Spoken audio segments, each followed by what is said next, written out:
देखते होता हमारे उड़हिया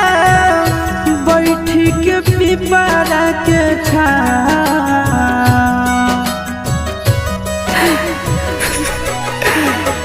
देखते होता हमारे उड़हिया बैठी के पिपरा के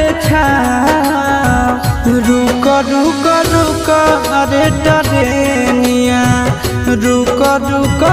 रुक रे टरेनिया ले ले चल जनुआ के गाँव रुक रुक रुक रे टरेनिया।